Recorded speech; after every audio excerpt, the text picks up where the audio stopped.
High, আমি শ্রীলেখা। তা ঘড়ির কাঁটায় বাজে এখন ভোর 4:30। তা এত ভোরে কেন বেরিয়েছি সেটাই ভাবছো না? তা ঘুরতে যাওয়ার জন্য এত ভোরে রেডি হয়ে বেরিয়েছি।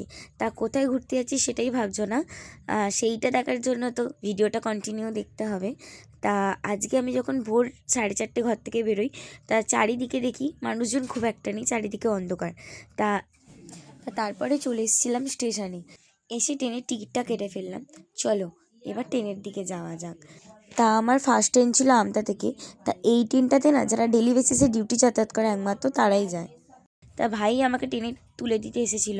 তা আমি যখন ট্রেনে উঠি তখন না মানে লেডিস কামরা কোনো একটা মানুষ নেই। আমি তো ভয়ে ভয়ে বসে আছি, আর আমি একাই বসেছিলাম। তারপরে অনেকক্ষণ বসে থাকার পরে ট্রেনটাও ছেড়ে দিয়েছিল। আর দেখতে দেখতে আমি হাওড়াও চলে এসেছিলাম, কেন নেক্সট ট্রেন আমার হাওড়া থেকে। চলো ট্রেন থেকে নেমে এবার কিছুক্ষণ ওয়েট করা যাক, কেন নেক্সট ট্রেন আমার আছে 9:15।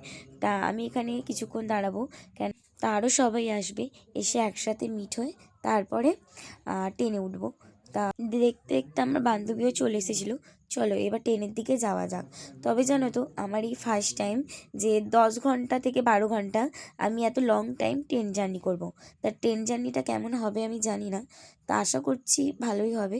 চলো এবার এক কাপ চা খেয়ে আমাদের জার্নিটা শুরু করা যাক। তা এখানে চা খেয়ে কিছুক্ষণ গল্প করার পরে আমাদের ট্রেনও দিয়ে দিয়েছিল। তা কিছুক্ষণ পরে আমরা ট্রেনে উঠেও পড়েছিলাম। তাই 12 ঘন্টা ট্রেন জার্নিটা কেমন হলো সেটা তোমাদেরকে পরের ভিডিওতে একদিন সময় নিয়ে বলবো।